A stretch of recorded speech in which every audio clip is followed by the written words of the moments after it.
बोलो वृंदावन बिहारी लाल की। आज कुछ चर्चा करेंगे वृंदावन के जो प्राकट्यकर्ता जो गोस्वामियों ने, जिन्हीं कृपा से हम लोग वृंदावन धाम को रहने की, दर्शन करने की सौभाग्य प्राप्त हो रहा है, वो हमारे सर्व गोसाई वृंद हैं। चैतन्य महाप्रभु जी का अंतरंग पार्षद हैं। उन्हीं की कृपा के द्वारा ही हम लोग वृंदावन वास हो रहा है। उन्होंने पहले वृंदावन धाम को आए थे। चैतन्य महाप्रभु जी का संग लाभ करने के उपरांत और महाप्रभु जी ने ऐसा कृपा की है सर्व गोसाई वृंदों को, गोस्वामियों को। महाप्रभु जी ने कहा स्वयं रूप गोस्वामी को, सनातन गोस्वामी को, गोस्वामी सारे वृंदों को कहा, हे गोस्वामी तुम जाओ वृंदावन जाओ। वृंदावन जा करके वृंदावन के जो सारे जो लुप्त तीर्थ हैं, जो राधा रानी जो निकुंज लीला के जो स्थल हैं, जो 84 कोष के जो स्थलियाँ हैं, राधा कृष्ण के जो लीला स्थलियाँ को आप लोग को जा करके प्रकट कीजिएगा, आप स्थापना कीजिए प्रकट करके। तो महाप्रभु जी के चरण कमल छोड़ करके कोई गोस्वामी लोगों नहीं आने के लिए नहीं चाहते थे, क्योंकि ये सोच रहे थे, हे भगवान, हे प्रभु, आपके चरण कमल में जहाँ निवास है हम वहीं रहेंगे। आपके चरण कमल में सारे तीर्थ निवास हैं।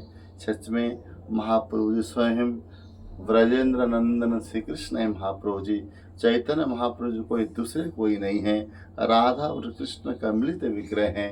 उन्होंने ही स्वयं जो द्वापर युग में राधा और कृष्ण दोनों निकुंज में गोलोक वृंदावन में लीला करते थे, उन्होंने ही भक्तों के प्रेम की पुकार की वजह से और स्वयं राधा रानी का जो महाभाव, विप्रलम भाव, मादना के भाव, रस को आस्वादन करने के लिए स्वयं ठाकुर जी ही, स्वयं ब्रजेंद्र नंदन श्री कृष्ण ही कलियुग में स्वयं सचिनंदन गौरांग रूप में अवतरित हुए। उन्होंने महाप्रभु जी, स्वयं महाप्रभु जी ने गोस्वामियों को, भक्तों को आदेश दे रहे हैं, तुम चलो जाओ और वृंदावन जा करके सारी धाम को प्रकट कराइएगा, क्योंकि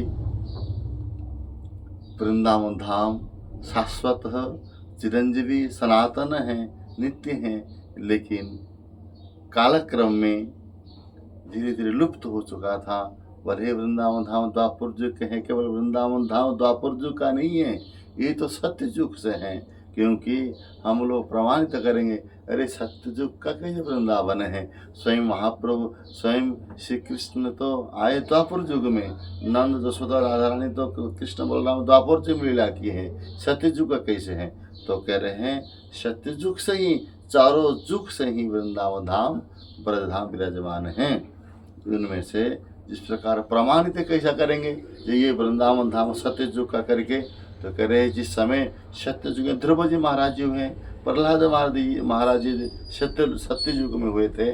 जब ध्रुव जी महाराज जी पिता की गोदी को प्राप्त करने के लिए, पिता का राज्य प्राप्त करने के लिए अपना जो सौतली माता की बाघ कटुता की वजह से उन्हें जो जंगल को चले गए थे भगवान को प्राप्त करने के लिए, जाने के बाद जंगल में स्वयं नारद जी मिले हैं और नारद जी ने उनको दिव्य उपदेश प्रदान किया और ओम नमः भगवते वासुदेव मंत्र प्रदान करने के बाद उन्होंने कहा, जाओ हे ध्रुव वश्य, तुम वृंदावन में जाकर के मधुवन में जाना और यमुना नदी में स्नान करने के बाद यमुना तट पर मधुवन स्थित हैं, वहाँ जाकर तुम यही ओम नमः भगवते वासुदेवाय मंत्र को, तुम ये वासुदेव गायत्री मंत्र तुम अच्छा से जप किया करो, तब जा करके भगवान अवश्य प्राप्त करेंगे।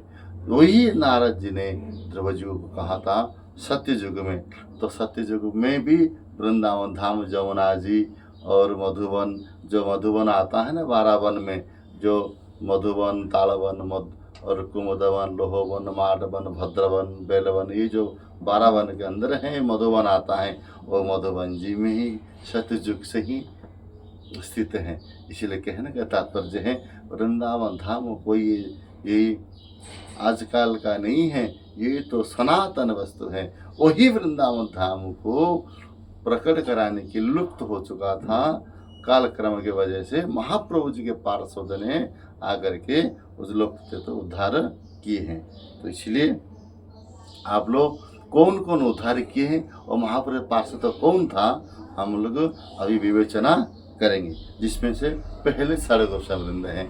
महाप्रभु जी आए और महाप्रभु जी आकर के दर्शन करने के बाद महाप्रभु जी बाहर के, फिर नवद्वीप में जगन्नाथपुरी जाने के बाद महाप्रभु सारे भक्तों को फिर वृंदावन धाम में भेजे हैं।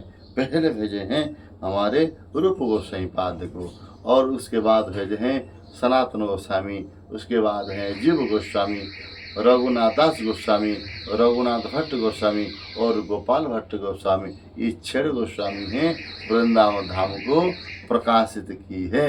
मगर ये गोस्वामी लोग आकर वृंदावन धाम को प्रकाश नहीं करते तो हम लोगों को कहाँ सौभाग्य होता है। हम कहाँ नरक में पड़े होते थे, अभी कहाँ गांव में कहाँ कहाँ पड़े होते हैं, लेकिन वृंदावन धाम को आना संभव पर नहीं होता। ये हम लोग वृंदावन, ये हम रहने का ये सौभाग्य प्राप्त हो रहा है, इसका सारे तो जाता है आभारी है स्वयं गोस्वामी वृंद ने। तो वही क्यों, ये गोस्वामियों ने जो सर गोस्वामी है, ये द्वापर युग के सर सखियाँ थे, मंजरी थे। जो राधा रानी की जो 8 सखियाँ हैं और अष्टमंजरी हैं, ये सारे मंजरी सखियाँ ही वृंदावन धाम में सारे गोस्वामी संत महात्मा बन करके आए हैं। इस प्रकार रूप गोस्वामी हैं, रूप मंजरी सखी हैं, सनातन गोस्वामी हैं, वो लवंग मंजरी सखी हैं, जीव गोस्वामी हैं जो विलास मंजरी सखी हैं, और कृष्णदास कविराज गोस्वामी जो हैं और कस्तूरी मंजरी हैं, जो कृष्णदास कविराज गोस्वामी जिन्होंने चैतन्य चरितामृत ग्रंथ रचना की हैं, जो वेद व्यास का जो अवतार माना जाता है, उन्होंने क्या ना कस्तूरी मंजरी का अवतार कैसे कहा जाता है। और लोकनाथ गोस्वामी भी वृंदावन धाम को आकर के प्रकट किए हैं, वो मंजुलाली मंजरी हैं, और रघुनाथ दास गोस्वामी ही रति मंजरी हैं, और रघुनाथ भट्ट गोस्वामी हैं वो रस मंजरी हैं, और गोपाल भट्ट गोस्वामी गुण मंजरी है। ये सारे मंजरियाँ आकर के ही प्रकट। और उसके बाद महापुरुष के 2 सखी जो महापुरुष 2 जो पार्षद थे, उनमें से स्वरूप दामत राय रामानंद दोनों जो थे, एक है ललिता सखी का अवतार है और एक है विशाखा सखी का अवतार है। उन्होंने सारे महापुरुष सारे पार्षदों को एक साथ बुलाया, तुम सीधे जाओ वृंदावन धाम में उद्धार करो तीर्थ को। तो रो पड़े गोस्वामी, अनिरूप गोस्वामी, सनातन गोस्वामी, गोपाल भट्ट गोस्वामी, रघुनाथ दास गोस्वामी, कह प्रभु आप जहाँ हैं वहीं वृंदावन हमारे हैं, चैतन्य महापुरुष जी कह रहे हैं। तो महापुरुष जी कहा अवश्य तो वृंदावन है ही है, लेकिन तुम जा व्रज भूमि में जा करके जन कल्याण के लिए तुम लोग तो उद्धार करो और ग्रंथ रचना करो। तब जाकर महापुरुष आदर्श को स्वीकार करके सारे गोस्वामी लोग आ करके वृंदावन धाम को प्रकाशित की है। बोलो वृंदावन धाम की जय हो।